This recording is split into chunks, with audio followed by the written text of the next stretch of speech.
Hello, and welcome to another episode of Chatter, a podcast from The Gist. On today's show, we're talking to Harry Baker. Harry is a former world champion slam poet and a huge fan of maths. In the interview, we get into how those two things work in combination and how they differ. We talked about his ability to recite pi to 51 digits and about his journey from an amateur slam poet to world champion. If you enjoy the show, don't forget to subscribe to us on iTunes or YouTube or wherever you get your podcasts. Follow us on Facebook or Twitter if you want to keep up to date with what we're doing, and maybe even give us a little rating on iTunes if you like the podcast. So without further ado, here's Harry Baker.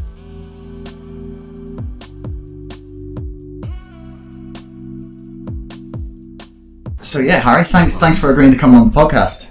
Thanks for having me. I've got someone like properly famous. I do workshops in schools, and I have a Q&A afterwards.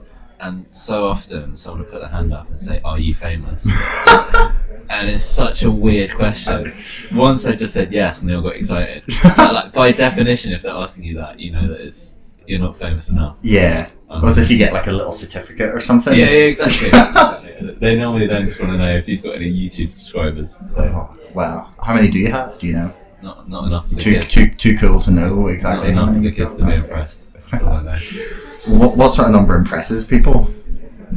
Well, it's weird because already now, for the students, Facebook isn't cool because their parents are on it. So I'm relatively down with the kids because at least I've got Instagram, but I'm not quite on the Snapchat wave. And by the time Snapchat's dying, man. But like, it's big with 12-year-olds. Really? Maybe that's the only people who are still using it. Yeah. So it's sort of like working out how to impress them, and then they're sort of like, "Have you met anyone famous?" And it's so like putting all your eggs in one basket. If you name someone, because I went to a literary festival last year and I got to meet Jacqueline Wilson, who was like cool. My childhood hero. Yeah, Tracy Baker. Sort of like, as far as fame goes for kids, hopefully that means something. And it's just like blank faces. I was like, unless I've met, and also like my references for like what counts as famous. I'm like, Bieber? I've not met Bieber, so what is this? So I'm working on it. It's nice to be called famous in some respect, I guess. I would consider you at the very least YouTube famous. There we go. The TED Talk kind of solidifies you in my mind as YouTube famous as soon as you've got TED Talk. Okay. I'll take it. So I wanted to sort of try and understand how you go from being a mathematician to being a slam poet. Yeah. Like what happened there? So I've always loved language and playing with words, and so I always used to write rhymes on the side as a fun hobby. This is from kind of 13, 14 upwards. And so at school that took the form of being in various bands with mates and sort of half rapping, half trying to sing. But the lyrics were what I was good at. And so that developed naturally into going to a few open mic nights, seeing people performing poetry that was just words, and also seeing the variety of things that were possible in that space. And so I started performing lyrics I'd written as poems and really enjoying the fact that people could hear them, because previously I'd done them with 4 of my mates turning their guitars up full in an abandoned scout hut where no one could hear what you're talking about. So that was the sort of poetry journey. But alongside that at school, I genuinely just love maths. And so it's interesting. I studied maths at uni, and there's sort of not a divide in that it's sort of rival gangs, but there's a definite split of people at uni studying maths who are doing it because they want to go into some grad scheme or computing or finance or for a kind of career point of view. And then those who are studying maths for fun, which is alien to a lot of people. So I always liked maths, but I was also just like a bit of a nerd at school. I quite enjoyed a lot of subjects, and so did a lot of sciencey stuff. At one point was thinking about studying medicine, didn't know how that would fit with my sort of growing hobby of writing and performing on the side. And so part of it was thinking, I want to go to uni still. At the time I didn't feel like I wanted to study English, just because I my love of poetry very much came from the performance side of it and experiencing it firsthand, and I didn't know if having to analyse all of the techniques involved would ruin the fun for me. I mean, I know a lot of poets who have gone through that route and it absolutely makes it a more rich thing for them. But for me, poetry was a fun thing on the side, and I sort of wanted to keep it that way. You didn't want to become too analytical about it. Yeah, and so I thought I still wanted to go to uni because I didn't fancy trying to make it as a 18-year-old performance poet with no experience. That's fair. Out of school. But I didn't want to study medicine because I didn't think I'd have time to write poems, and so maths was this weird in-between thing that made sense at the time. Okay. What is it you love about maths? Because like I did it at school the whole way up to A level. Yeah. And it was just at that final little point where it was just getting slightly beyond my grasp. Like I ended up with a B, but with all A's except the last module, which I got an F in. I don't know what it was. I just hit my level of like understanding for it. But I still like really enjoy. I wish I could do. This is like a horrible confession, but I really wish I could do like recreational maths, where I just sit and do some algebra. It'd probably be quite therapeutic. Have you read the Simpsons, the Math Secrets of the Simpsons book? I love that book. It's so good, isn't it? Yeah, especially because a lot of it is.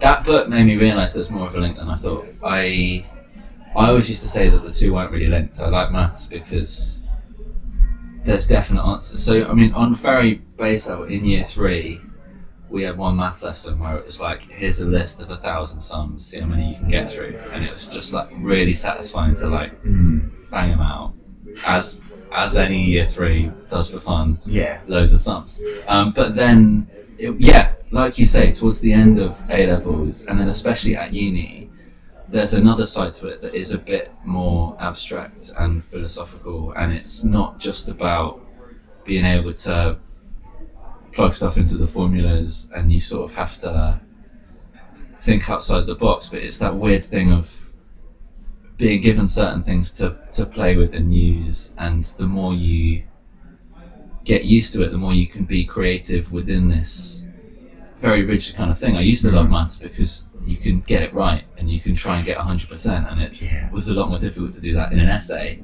because that idea of perfection is a lot more difficult. And then kind of treated the two as separate, and used to think I wrote poems for fun alongside studying maths. And when I finished my degree, I didn't look at any maths books for a couple of years. And now that I'm doing poetry full time, I've started reading maths for fun, and it's fully come around. But it's stuff like the Simon Singh Simpsons book, and there's a couple of others where it's designed to be engaging as well. Because one thing I found was at university and at A-level, having a decent maths teacher makes all the difference, because I had people at uni who were brilliant mathematicians who were at the university to do research, and it almost felt like they were so clever they couldn't understand why you wouldn't get it.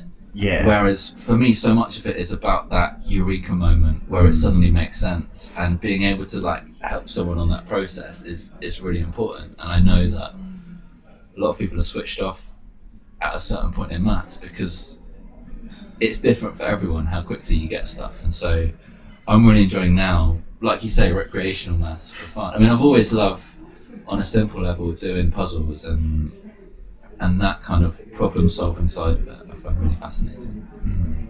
Yeah, it's a really.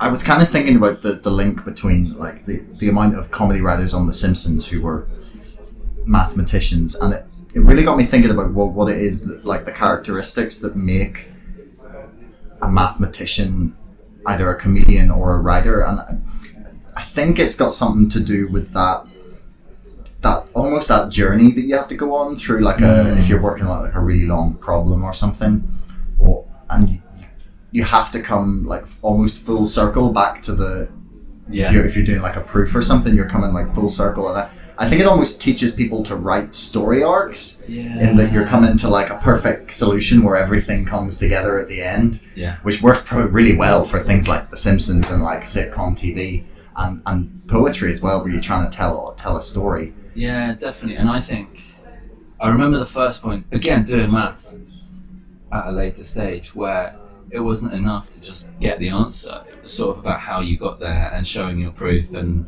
trying to make that elegant as well. Was then, again, like you say, part of the journey. You're given this problem at the start, you have to get to the end, and it's up to you how you do that. And I think it's not like, I don't have a formula for how I write my poems, but the appreciation of patterns and structure, and whether it's a repeating chorus or doing callbacks or, trying to weave stuff together, I think comes from a very mathematical place. And I get the same excitement from a really satisfying rhyme or, little subsection of a poem that feels really concise and complete as I get from doing a maths problem or a puzzle that fits together really nicely. There's a couple of bits in that sentence, but one that I really like is talking about a joke as a sort of sequence with an answer, almost like a riddle, and that whole thing. And the other is talking about how a cartoon's really good for it, because it's about being able to step away from logic, and you're not kind of restrained by real life. Any of that stuff, the joke between the difference between mathematicians and physicists is in maths, it can be pure and beautiful and perfect without having to worry about how it affects things. And I think for me, what I really love in writing a poem is you can try and make it as perfect as possible, using language and being careful with it, and trying to be intricate and delicate, and at the same time make something solid, I think. Yeah, you've definitely got a really distinct style in your poetry. Maybe that comes from your love of maths. Maybe we need more slam poet mathematicians. So I'm sort of hoping I can corner the niche. Of a rival mathematician, it would be like carve out that market. Yeah, I mean, the previous reference point for me was in Mean Girls. Kenny G, the mathematician / badass MC, was sort of my hero. That's who you saw yourself becoming. Yeah, well, he had a business card that said that on it, and I genuinely thought about trying to emulate that. I'm glad I didn't, but it crossed my mind. I can. You should go up on stage and try and incorporate his like rap into one of your poems, or start like that and.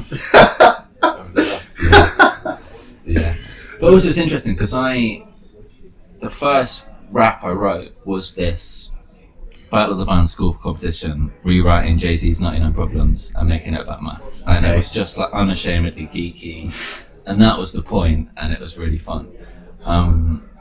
But then when I wrote the 59 poem about the prime numbers, I was really keen for that to be accessible to non-mathematicians, because I sort of thought, I love all of these nerdy bits, but hopefully there's enough of a human story in there. Not that mathematicians aren't human, but enough of a reference point for other people that whether or not you like the neat little sums in some of the lines, you can still get hold of it. And that poem was written for a prime number themed poetry night, where there were 25 poems in a row in order from 2 to 97 about different prime numbers. And I love being given a topic to write about and having, again, it's adding in those constraints that you can work between, and it's really satisfying when it comes off. And sometimes you just end up with something that's too specific that doesn't work out of that context. And so in this prime number themed poetry night, there were a lot of poems that made sense on that night, but felt a bit like rhyming Wikipedia articles with facts about numbers, that if you didn't know it was a prime number night, it might quite make sense. Yeah, so I really enjoyed, even in amongst that, trying to go for something a bit more story-led and trying to make those two meet. Yeah, well, it's kind of it's a thing that a lot of artists experience, and that having a really small set of tools can produce the most creative outlets and the most like outside the box thinking. Like Paul McCartney actually talked about the fact that the Beatles, for the first, all but the last 2 albums, they had just a 4-track recorder and the room they were in. Like, and they brought in instruments and stuff, and sometimes they got like overdubs, but they really felt that they honed their craft in that room because it was just them and a 4-track and a mic, and that all the bells and whistles can like cloud your creative mind, and that there's too many different options that you can choose, whereas when your options are constrained, you're forced to like think outside the box about different ways you can use what you've got. Well, I know, well, myself included, a lot of poets love trying to write a haiku because it's 5-7-5. That's all you have. That's all you have to work with. Or there's univocalisms where you're only allowed to use one vowel for the whole poem, and often it's nonsense. But it's sort of that thing of like within that, what can you do? And on a broader sense, I think I've really appreciated that by writing and performing solo poetry. It's just the words that have to carry their own rhythm and emotion and narrative arc and all of that. So that recently, when I've come back to doing stuff with music, I've got a real appreciation of what the words can do by themselves. And so if you're adding other things to that, it's got to add to the overall experience. Otherwise, what's the point? It's not just about throwing as much stuff in as you can, but sort of making it work together, I think. So do you have like a process?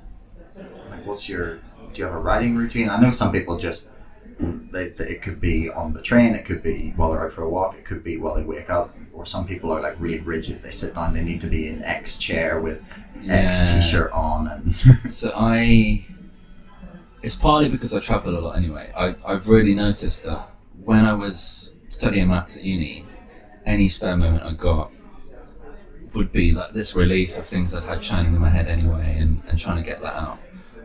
And now I do it full time. I'm so grateful, but I have more time to give to it. So it's working out how to best make the most of that. And so I've always got a notebook with me. Often it is like by my bedside as I'm going to sleep, or wake up in the night with something I just think, this is so genius. If I wake up and I've forgotten it, it will be a shame for the world to have missed out. And then you read it in the morning and it's nonsense, and it's always the way. But I take a notebook with me, and I always make kind of scribbles so that when I do have a day at home by myself, I can then try and slot that together. I think for me, when I'm starting off on a poem or a piece of writing, it's sort of a no holds barred splurge of ideas that don't necessarily all connect, but I want to get them all down on the paper, so that then later on the editing process is more of a slotting together and a kind of satisfying thing. I think that's where it becomes a bit more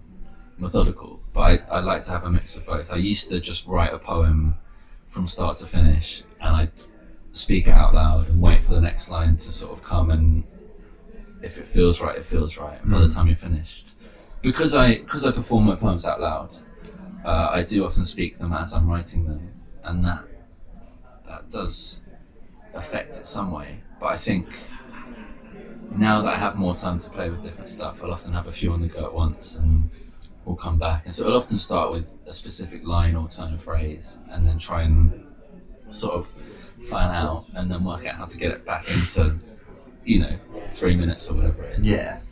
Well, I think Lady Gaga used to say that she would splurge for like an hour or two just endlessly on the piano singing everything, and then edit for 2 days. Yeah, it's that kind of thing. So I do some music stuff as Harry and Chris.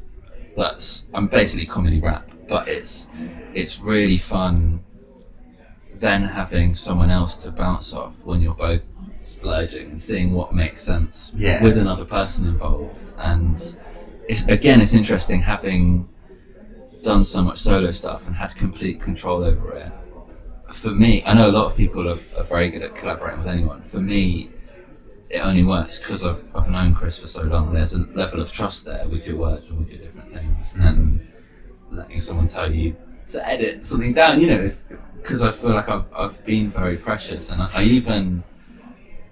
don't really like showing poems to people until they're finished. I know other people who are happy like sending a draft around and asking for feedback, but I think because I've always got a certain idea in my head of what it will look like, if it's not yet there, and someone sees it half finished and maybe doesn't know where it's going, I sort of feel really weird about that. And then so try and like hold it close to my chest until it feels ready, and then I'll perform it to a room full of strangers or something. Cause, yeah.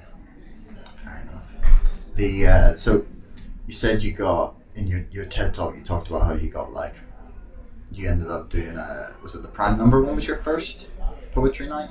Yeah. Yeah. So how did you even get sort of asked to do that? So that was off the back of this 99 Problems with Maths Ain't One. Okay. I performed at school with a band at the school Battle of the Bands competition. Like, so much fun. But I went up, it was at the Edinburgh Fringe Festival. Is there a video of that? There is a video of us doing it in our school assembly. Is it on YouTube? It is on YouTube. I don't know what it's called, but it's there. And we're decked out in like lab coats that we made like stencils and sprayed on the back, and I'm sure there was a choreographed dance at some point. I don't think we did it. But in the song we have a like breakdown where so it's me and my friend Luke doing it together because we were like the two math nerds in school. And we have a breakdown where we just recite pi for about a minute as a homage to our maths teacher, Mr. Palfreyman. And this video is amazing because he's in the room and we're pointing at him. And I've performed it since, and most of the time it's fine because it's just random numbers, digits of pi. Once, to my shame, I sort of lost my place and forgot, and then realised that no one cares and you just carry on. But at this point doing it, there was so much pressure because we could see our maths teacher like counting along after 50 digits to check sure we go into 50 digits? Yeah, we were so pleased with ourselves. And how did you go about that sort of like memory? So again, that was interesting because as a writing process, it's already there and it already exists. But I would break it down into sections, and the fact that 5 and 9 sort of had a half rhyme, and just looking for different patterns. I could still do it now. It's 3.14159, 2653589, 79323, 84626, 433832795, 502884197169399, 375 So that's 51. That's 51 places. All in little chunks that sort of match it. So man, that's like a claim to fame that you can recite pi to 51 digits, like let alone like half rap pi to 51 places. Really so we did that in school and like loved it, and it was fully like a High School Musical moment where like the slightly nerdy kids became heroes because they went up on stage and just owned it. But I went to a poetry open mic, and after the Edinburgh Fringe, I was up there like with my mum and dad to see some comedy for a couple of days, and we had an afternoon off. And I now really appreciate this, having performed at the Fringe. We just like went to something that was free and thought we'd try it out. And there was an open mic, and there was basically not enough performers, so I thought I could get up on stage and did the 99 Problems rap by myself without the music. And I don't think it counts as a poem because I was very much like nodding along in my head to the kind of Jay-Z instrumental that I was imagining. But it just so happened the guy who ran this open mic was from London and was running these themed nights. So every month they had a different theme, and the one that was coming up was the prime number themed night. And so in his head he clearly thought, this guy loves maths and does poems, he's perfect fit for it. And that was great because then I had, I think, 3 weeks to work on it. And so the reason I say that's the first poem I wrote, because that was the first thing I wrote that wasn't designed to be done to music or anything like that, and was just created to be read out loud in that space as a performance poem, spoken word piece, whatever you want to call it. Yeah. But yeah, so it was that convoluted journey, and I don't know if anyone else catched their prime number poems, but for me I was really happy with the poem, so I then started performing it outside of that context. And okay. So where did you go from that? Like you finished that night. You said, did you win that night? Did you? Yeah. So I became the prime number poetry guy. Yeah. And so I was, and I loved it, and I love the feeling of people listening to every word and laughing at a bit if it's funny, and you're allowed to stop and let that happen and then carry on. And actually, it's not, because I was listening to a load of hip hop and rap stuff where an element of it is the lyricism, but a lot of it is your natural flow or sounding cool or all of these other things that didn't come as naturally to me. You know, I loved the words, and that was the driving force for me. So I started going to more open mics, and again, seeing the different things that were possible. And so I wrote a poem. Well, originally it was a song, but it was about bumblebees, and based on the story that scientists proved that they couldn't fly, or thought they couldn't fly, but they can, and kind of taking that metaphor. And so I had these two poems, and it was, as I was finishing sixth form, I basically had a year before going to Bristol Uni where I went round the poetry open mic scenes, taking it in turns to perform these two poems about prime numbers and bumblebees, non-stop. And by meeting people, I found out about other nights. And so it was perfect timing, because I then was, you know, working on a reception somewhere to earn money and just going to stuff in the evening. And so saved that money, went to America in that summer on a sort of poetry slam pilgrimage to, and just, I remember it so vividly. I just Googled Poetry Slam America, very naively.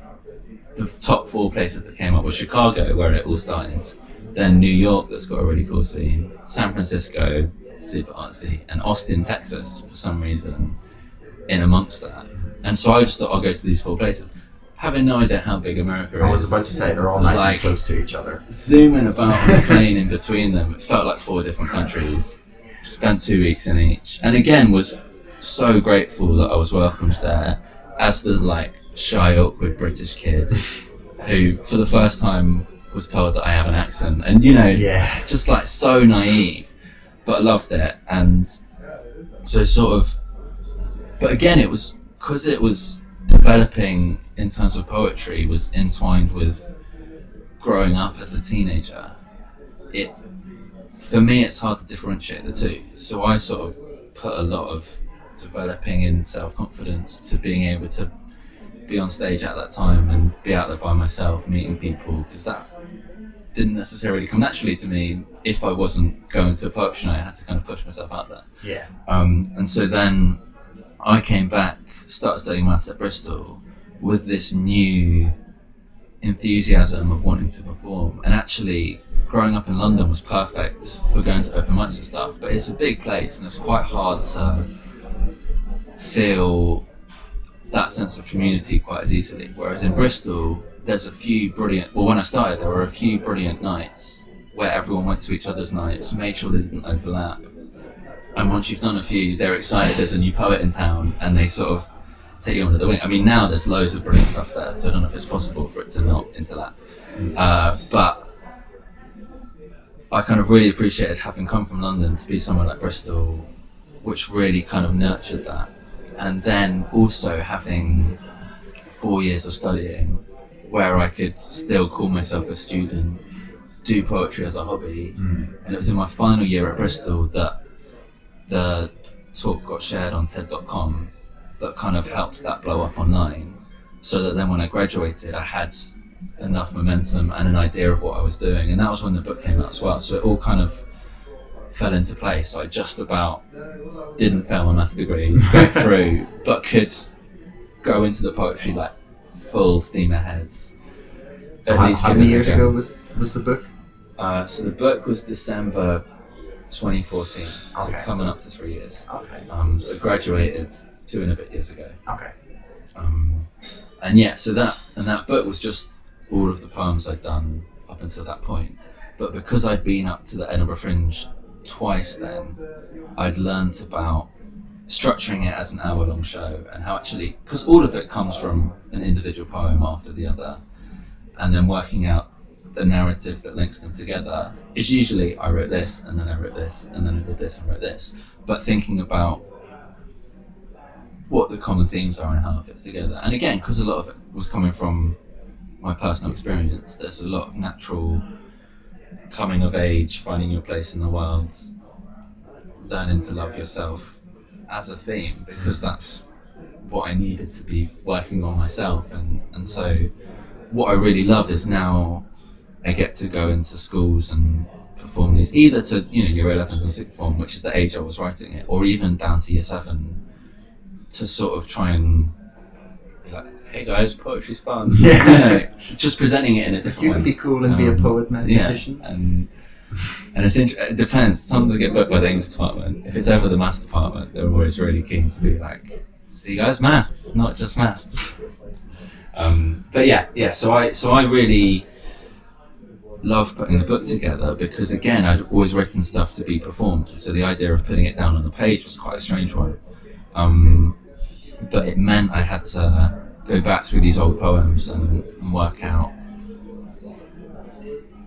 which elements of it, because there's certain ad-libs that I'll do every time I perform a poem that feel like they're as much a part of the poem, and so in the end the book keeps a lot of the introductions from the Edinburgh shows because I wanted to give them context, and having it just as a flat out anthology. Yeah.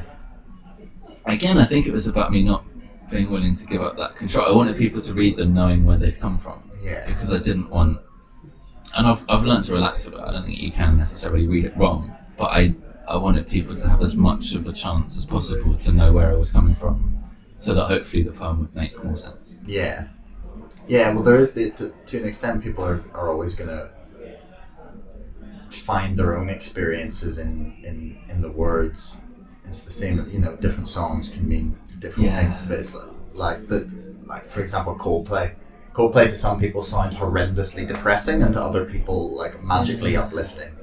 I think it probably depends on the context of whatever you're coming from, but I like the idea of you kind of contextualizing what you were trying to articulate almost, and what you were kind of going through when you were first writing the poems, because it probably helps to give people a better understanding of where you were coming from. Yeah, and I think there's a sliding scale of, for me, still live performance is my favourite thing to do. I hope people still come to gigs because it does feel different. And then there's videos on YouTube that are quite good at capturing that, especially in a live context. If I'm ever doing a piece to camera with no one else in the room, that to me still feels awkward because I don't know where to look or whether to pause for a reaction that doesn't come, or those kind of things. And then in book form it's amazing because you're not even there when it's being digested, and you don't know if someone's flicking through it on the toilet or has put time aside to read it through for the first or second time. And again, I know I've had messages from people, especially in the States, who have performed my poems as part of like public speaking competitions, and that's really interesting because they don't need to have lived my life to have that context, but then they take the poem and make it their own, and it then exists beyond just when I started it was just about word of mouth, and I'd perform at an open mic and find out about another one, and that's how it worked. And so with things like the TED Talk on YouTube, it means I can get booked to play places by people I've never met before, and I don't know, without the internet it's hard to know how I do this full time because it's so interlinked with it. Do you think that's made it easier?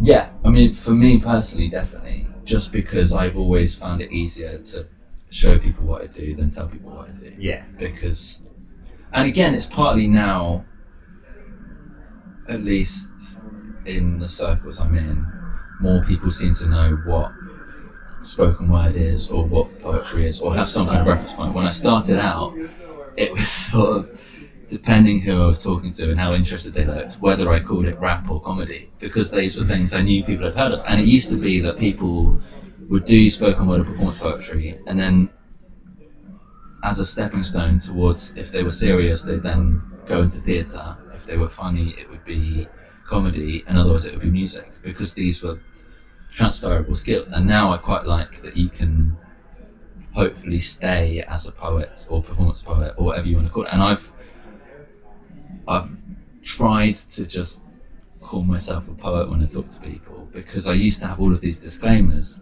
based on what I thought they thought poetry was. And so I liked slam poetry as a term because I felt like it captured that dynamicism, and the poetry slams that I went to always had an emphasis on the audience and connecting with people there and then, and I really loved that. Whereas now I know slam poetry comes with its own caveats of being of a particular style, and a certain tone of voice and inflection that comes with that. And, Yeah, no, there really is.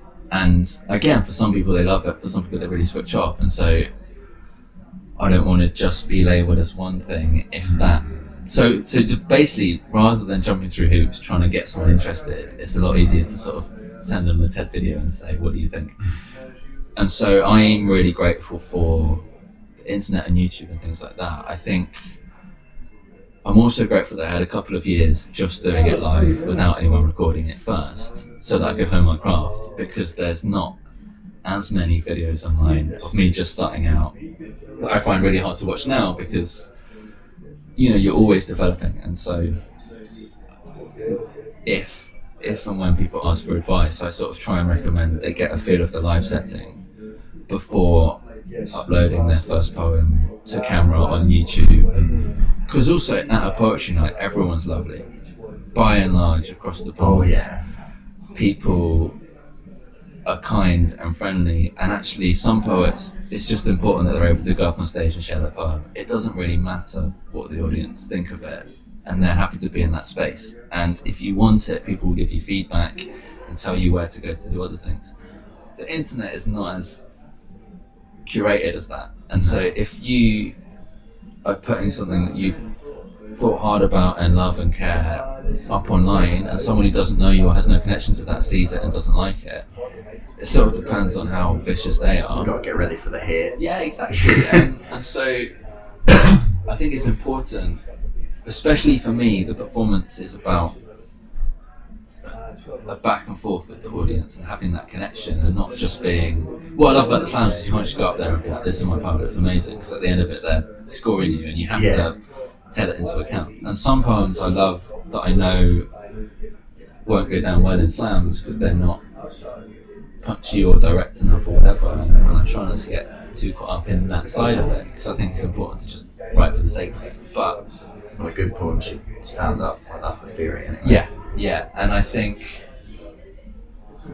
it's important to not just write for strangers on the internet, write for yourself and try and have at least some kind of support behind it before letting it loose in the world.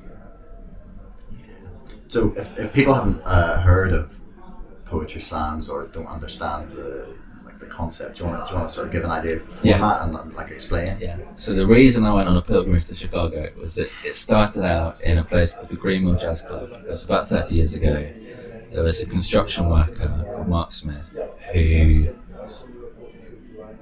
basically wanted to make it more accessible to people in the audience, and it was against the idea that poetry was just for the literary elite or people who had studied it at a high level. And so people took it in turns to read their poems.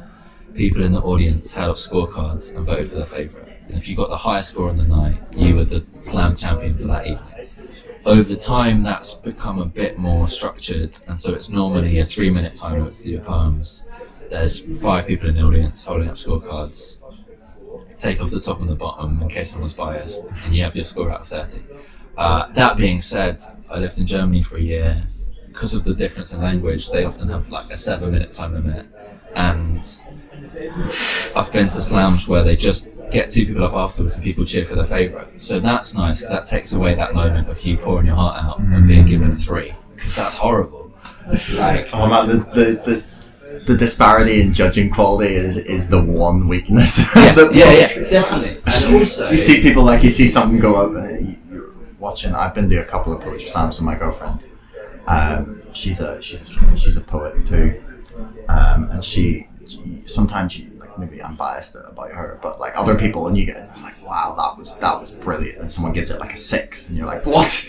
Yeah, you're holding it upside down at a 9, and it's crazy, and that's part of the fun of it is letting go of the super competitive side of it, because it's so ridiculous and someone may not get it, someone may love it. Also, the scores just generally go up as the evening goes on because people get a bit drunk. That's an accepted thing in slam poetry. People talk about score creep, and they talk about if you go on first you're not going to win. So there's enough reasons why it's hard to take it seriously that I think make it brilliant. And I really love slams, and I encourage people to get involved in them. But I also encourage people to do other events, open mics, that kind of thing. And nowadays, I really enjoy getting to do longer sets because I'm not worried about whether I'm going to go over 3 minutes or not. And I'm allowed to do a sort of long, rambly introduction, and it's just a bit more indulgent. You know, what was good about starting off doing slams was feed the ego a little bit. Yeah, it meant it forced you to edit a bit, and it forced you to actually have a poem that could stand up by itself without describing where you were when you wrote it and that kind of thing. And so I really love that process. And it feels like a bit of a rite of passage. There's a lot more younger performers that do slams, possibly because older performers are fed up of people judging them when they realise they can just do it elsewhere. But I think it's a good alternative, but it's not there to take the place of other poetry. I think it's a great thing alongside it.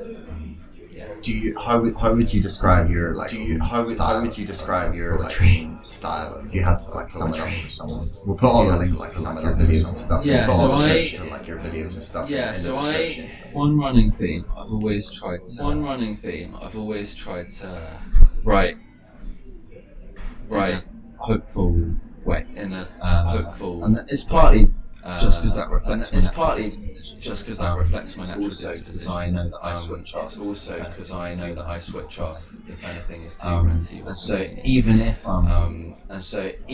I'm talking about something that's serious, I try and be uplifting, and that's not always possible. And that's not always possible. And I've got poems I've written because they are from a different place. But I think there's always been a playfulness with language. Whether it's rhyme or alliteration, alongside that, I try and have an element of vulnerability and personalness in there. Again, that was just the place when I started writing. And I've really enjoyed being able to be more comfortable on the stage than I am with just because strangers in a pub type thing. Just what I sort of grew up around. So I think trying to combine playfulness and hopefully having something. And it's interesting because I'm writing now from a very different place. You know, a lot of writing now from a very different place. You know, a lot of my poems came from teenager finding their place. Picking that awkward teenager finding their place. Hopefully, I mean, I say it on my poems. I'm not a teenager. So I can't be an awkward. But you know, I'm in a much more comfortable, happy place. And it's working out how to write with the same integrity and not just trying to take myself back to where I was when I started. So there's a definite playfulness. There's a definite playfulness. Some poems are just there to entertain, but hopefully there's enough of a heart in it as well that it's.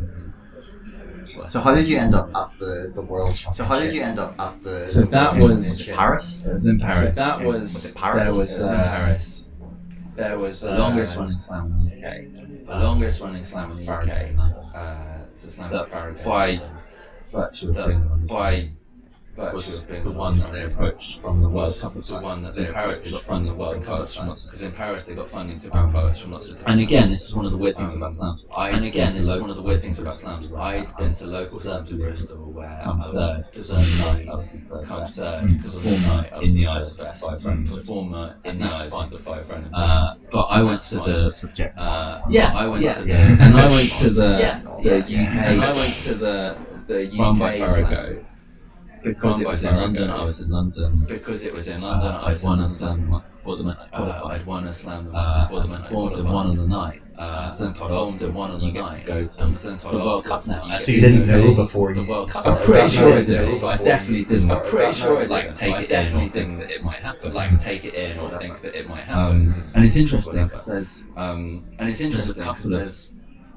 there's a couple of slams around the UK. There's two main ones that call themselves the UK slam. There's two main ones that call themselves the UK slam, and it's weird that this one is the one that sent it to the World Cup. Yeah, so I was really grateful to get to Paris. Given how difficult it is to was just very happy to not think about how do I make sure I get a higher score from these random judges.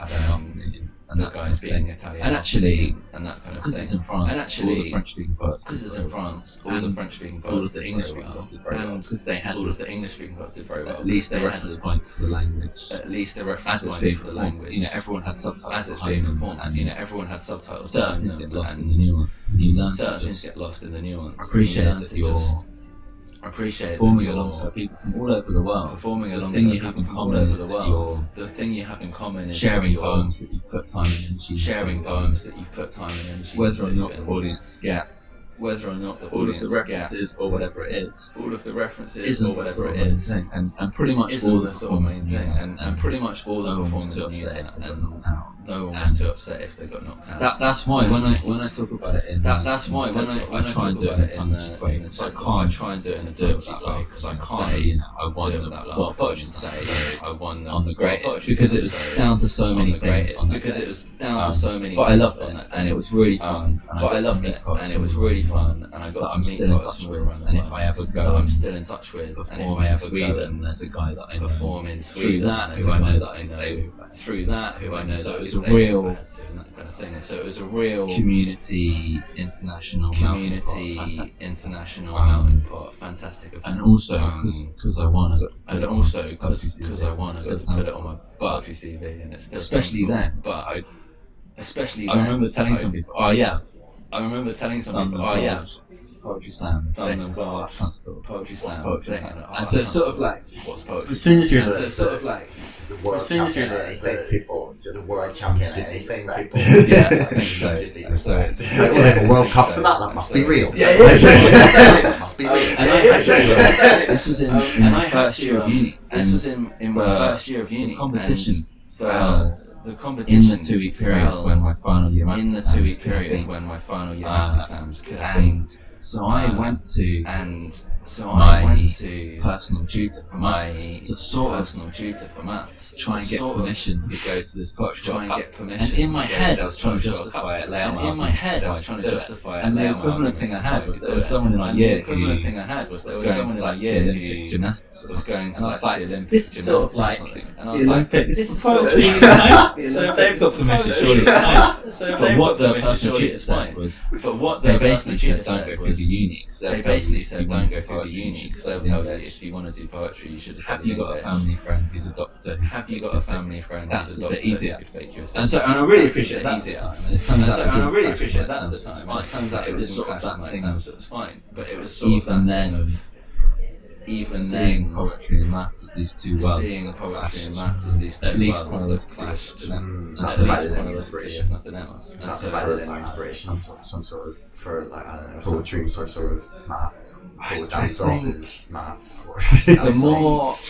The more I write, The more- the more maths that The comes more I into it, write, the more there's maths that comes at some into point it, the going to be more I enough think to there's theme a at whole some point going to be show or enough something to around it. theme Because a again, I whole think show or something around it. 'Cause to again, begin with, I just liked that to begin with, I just I was liked involved that in something that wasn't just I was poetry. involved in Because that something then that wasn't wasn't just just poetry. poetry. Again, I lived in Germany, Because that then so that was really right. fun. And again, I lived in And where Germany, do you- so where do you that live was in really Germany? fun. And where do you So live in twins. Germany? I studied there for a year. It's a twin city Okay. with Bristol. And again, learnt some German and that And again, learnt That's some German weird. and that mathematical Yeah, creativity yeah, into it as well. And so that German's also like- very so logical. that- Yeah, German's yeah. also very And I logical. love that Yeah, side of it. yeah. And I But then it love was that sort of- side of it.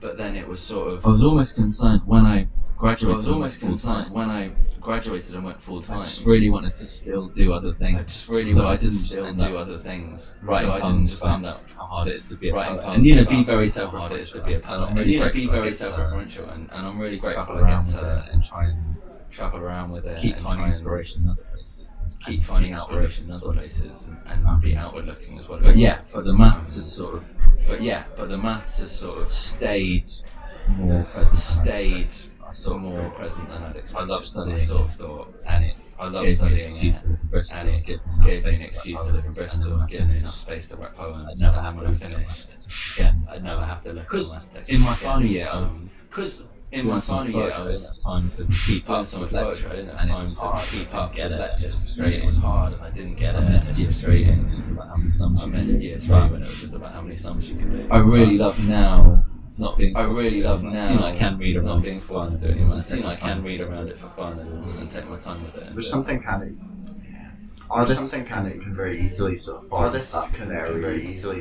into that very look how many films there are about making a film. Look how many films there are about making a film. There's that. Or there's Charlie Kaufman film adaptation.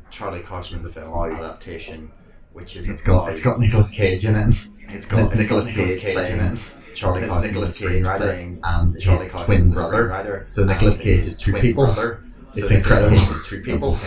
It's incredible. You can't go wrong with that. You can't go wrong with that. And essentially, it's about the film. It's about him trying to figure out how to adapt a book into a film. Yeah. And it's very easy to get very, very, very meta. It's very easy to get very, very, very and meta. I think that yeah, it's almost a difficult trap to escape because that's what you're living living like every day. Yeah, that's what you're trying to write like every day. If you're trying to write. And when I started to write about what you know, and especially for me, that was really helpful. Especially for me, that was really helpful listening to it because I was in the States. Listening to it very much was my life States. Which very much wasn't be writing something pretending to be. I didn't want to be writing something pretending to be. Like you're not Ice Cube. Yeah, or whatever. You're not Ice Cube. Yeah. But you know, it was important to actually have that. It was important to actually have that point then, and having the maths was really good point then. Was really good, and it was interesting when it was interesting because when I did the TEDx Exeter talk, I was so excited to be invited. I still thought that I was invited. Sort of entertainment that I was real speakers. And so I just thought I've been invited. Off the back of my performance. I'm not going to give. I want to showcase what I do. So I want to showcase what I do. So I picked my 3 favourite poems with a bit of did them in order. Introduction with a bit of and when it went up introduction in between. And when it went up on the site, TEDx, it was just called Grand Slam. It was just called Grand Slam Poetry Champion because it was. And then when it got shared on TED.com, know how to. They know how to make a catchy title and whatever, and they called it Lonely Love Poem Lonely Love Poem. For them, the interesting hook was the fact. And for them, the interesting hook was the fact. And it's interesting because that's doing poetry. And it's interesting because that's got the most traction. The thing I've done that's got the most traction. And so it was only after that that I, as a mathematician / poet, I just thought these were 2 things poet. I just thought these were 2 things that I did. And at this point, they sort of. So it's been interesting. What my identity is in both those fields, individually and both those fields, and actually I love and when they cross over. I do love, and partly because I do love maths, and partly because it's linked to that and that given it more time than it would have otherwise. Given it more time than it would have otherwise, and it's interesting to work out what it is, and it's interesting. Poetry world, the maths makes in poetry world, the maths makes me a bit. You know, it's just about the poetry. You know, it's just about. Doing different things. So rather well, yeah. So rather well, you kind of merged now that you're out of uni and merged now that you're out of uni and part one's to the other, very separate part to the other. A mathematician, you're no longer a mathematician who does poetry on the side. You're a poet who likes maths. I think by virtue of. By virtue of actual hours I put into it, I now feel like I've got from math student to poet. But I'd still call myself a mathematician. What that means to me in terms of what that means to me. And again, it's like poet or mathematician. You know, to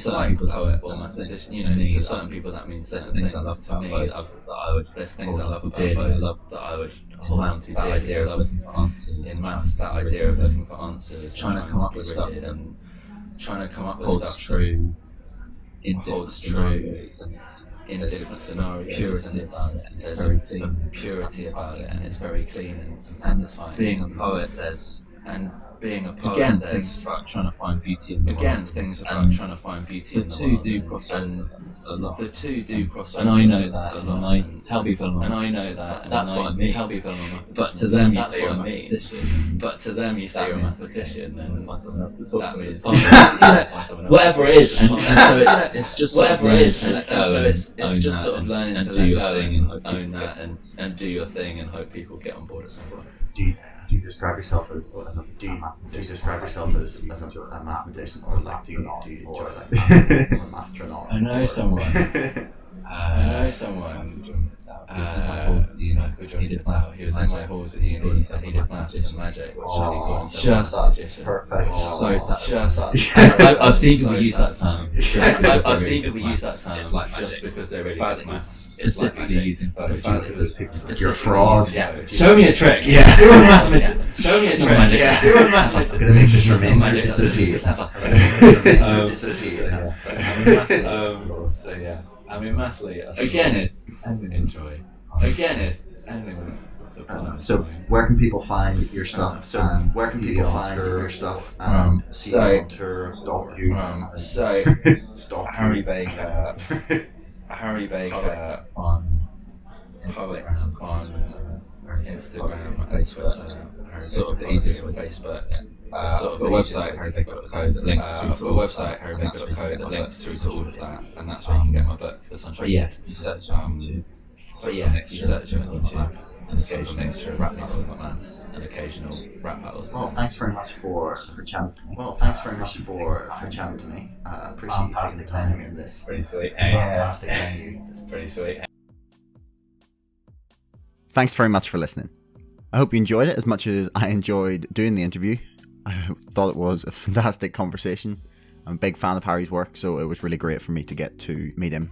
You can find the links to all his stuff in the description below, his YouTube, his website, social media. And don't forget to subscribe to us on iTunes or YouTube to make sure you get updates every time we put out a new podcast. Until next time, thank you very much.